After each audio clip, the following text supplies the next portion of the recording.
السلام علیکم ناظرین کرام، عزیز وائس چینل کی طرف سے آپ سب کو خوش آمدید۔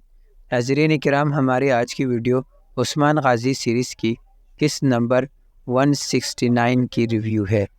اور یہ ریویو ایک ڈیٹیلڈ ریویو ہے کیونکہ بڑے عرصے بعد کوئی ایپیسوڈ آئی ہے جس کا ایک ایک سین انجوائے کرنے کے قابل تھا۔ کئی کرداروں کا سینیریو اور پوزیشن ایک دم سے چینج کر دی گئی، اور سب سے بڑی بات یہ کہ قسط میں لمبے لمبے سینز شامل نہیں تھے، جبکہ آنے والی قسط کے واقعات بہت زبردست آنے والے ہیں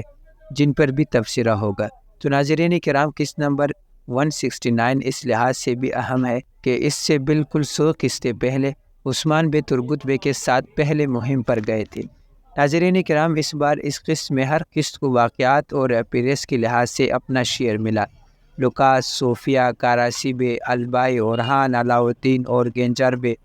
صوفیہ کی واپسی ایک ٹریننگ پوائنٹ ثابت ہوئی ہے۔ اس کے آنے سے ایونٹس ایک مختلف روح اختیار کر لی گئی ہے۔ صوفیہ کا ٹارگٹ واضح طور پر عثمان کی فیملی اور اس کے سپاہی ہے۔ ویسے بھی صوفیہ عثمان کی سب سے پہلے دشمن تھی، اور یہ بہت سی پرانی یادیں اور تکلیفیں ساتھ لائی ہے جن کے انتقام کے لیے وہ بے چین ہے۔ بے سنگر کی زخمی اور اس کی موت کا سین کے لحاظ سے تو اپنی مثال آپ تھا ہی، لیکن بے سنگر کی موت پر عثمان، اورہان، علاؤالدین اور جرکتائی نے جس طرح کی اداکاری کی وہ اپنی مثال آپ ہے۔ اور بڑے عرصے بعد عثمان غازی سیریز کا کوئی سین دیکھ کر آنکھوں میں آنسو آ گئے، اور واضح طور پر یہ سین بامسی کی موت کے سین کی یاد دلایا گیا۔ اور یاد کریں کہ پچھلے سینز میں بائندر بے کی بھی ایسی ہی دردناک شہادت عمران تگین کے ہاتھوں ہوئی تھی، تو تب میں نے یہ اعتراض کیا تھا کہ ایسی نکمی اداکاری سب کی طرف سے کی گئی ہے کہ ذرا بھی محسوس نہیں ہو رہا کہ عثمان بے کا کوئی اتنا بڑا الپ شہید ہوا ہے،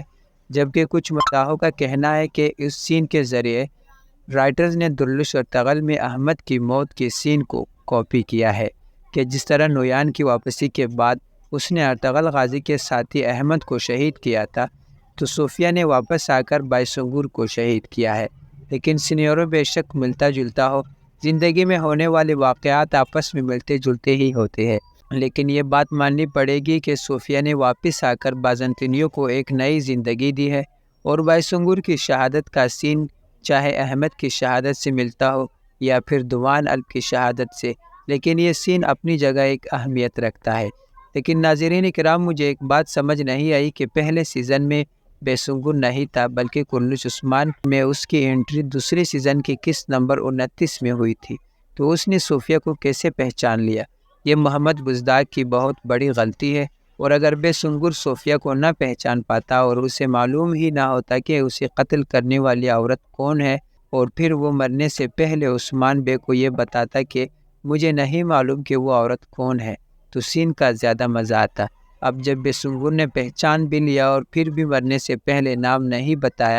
بلکہ ادھر ادھر دنیا جہان کی باتیں کر لی، تو یہ بیرڈ سچویشن ہے جو کہ محمد بزدار کبھی کبھی پیدا کر دیتے ہیں۔ جب کراسی بے کی طرف آئے تو ان کے ساتھ اس بار ہاتھ ہو گیا ہے، اور کراسی بے کی عثمان سے تجارت کا معاہدہ ان کی نیک نیتی نہیں بلکہ دھوکہ ثابت ہوا۔ لیکن اس سین میں جتنے ٹویسٹ اور ٹرینڈز تھے انہوں نے بہت مزہ دیا، اور آخر میں عثمان بے ہی فاتح ثابت ہوئے اور انہوں نے ٹیبلز ٹرین کر دی۔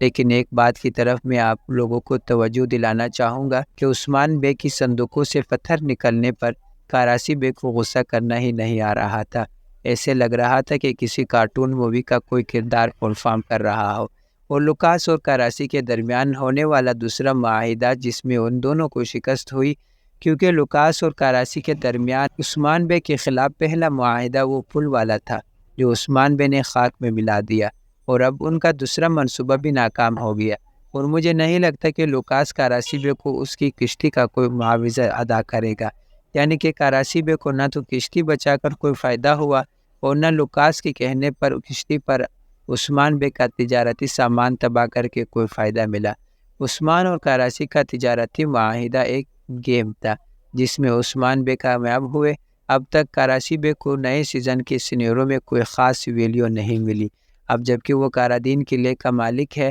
تو اس کے لیے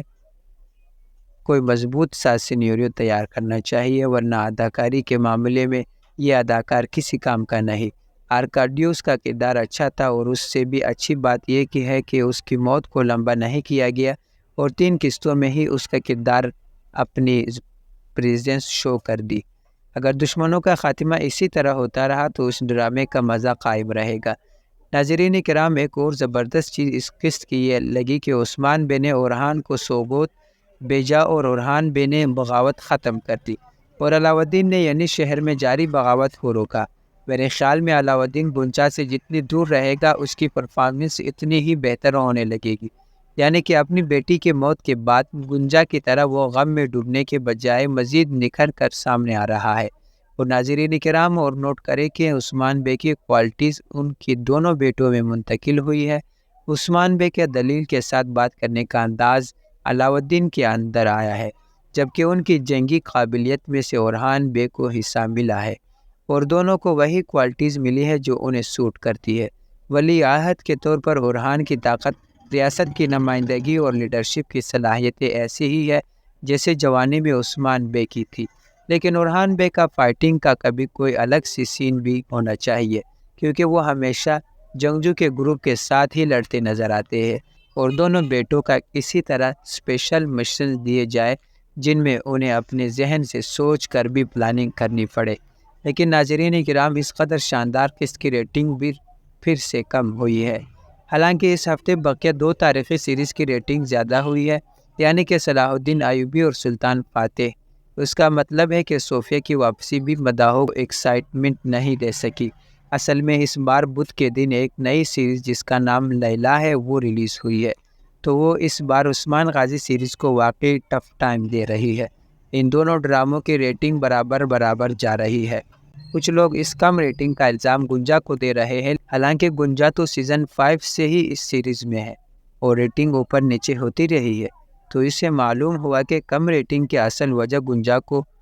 وہ ابسرڈ سینیریو ہے اور اس کی اور لوفیرا کے وہ فضول لڑائی ہے۔ تو ہونا یہ چاہیے کہ ان کی جلد صلح کروا کر پھر سے بہنوں جیسے پیار محبت والا سینیریو دوبارہ شامل کیا جائے تو مداح زیادہ انجوائے کریں گے۔ ان سے ان دونوں کرداروں کی اتنی نگیٹیو برداشت نہیں ہو پا رہی۔ اور اب ناظرین کرام، نئے کس کی طرف آئے تو عثمان بے ایک نئے انداز سے آئیں گے، یعنی کہ لوکاس کو بتانے کا وقت آ گیا ہے کہ عثمان بے کا غضب اس پر گرنے والا ہے، اور آنے والے قسط کے واقعات وہی ہوں گے جو صوفیہ کی واپسی کے بعد ہو سکتے ہیں، یعنی کہ عثمان بے کی فیملی سے کسی کو نقصان پہنچانا۔ اس بار فاطمہ خاتون کی باری ہے جس کا اغوا عثمان بے کے لیے مزید مشکلات اور چیلنج لائے گا۔ ویسے اس بار ہونا تو یہ چاہیے تھا کہ صوفیہ بازنطینی شہزادی ہولوفیرا کو اغوا کر لیتی، لیکن ہولوفیرا بیچاری اس سے پہلے اتنی بار اغوا ہو کر ایک پورا ریکارڈ بنا چکی ہے، تو اس بار دوبارہ اغوا ہو کر وہ اپنا ریکارڈ خود توڑ سکتی تھی، لیکن ساتھ ہی مداح بھی شاید اپنی ٹی وی سکرینز توڑ دیتے اور محمد بزدار کے آفیشیل پیج پر اس طرح کی کومنٹس کرتے کہ اس ڈرامے کے رائٹرز کے پاس ہولوفیرا کو اغوا کرنے کے علاوہ کوئی اور سینیریو نہیں ہے،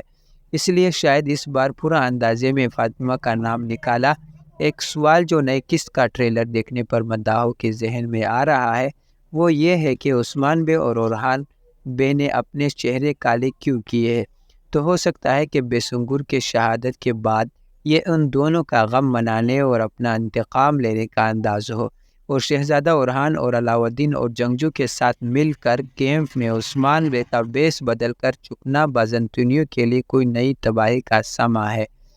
تو ناظرین کرام، یہ تو تھی ہماری آج کی ویڈیو۔ اپنی رائے کا اظہار کمنٹس میں ضرور کیجیے گا۔ ہماری ویڈیو دیکھنے کا شکریہ۔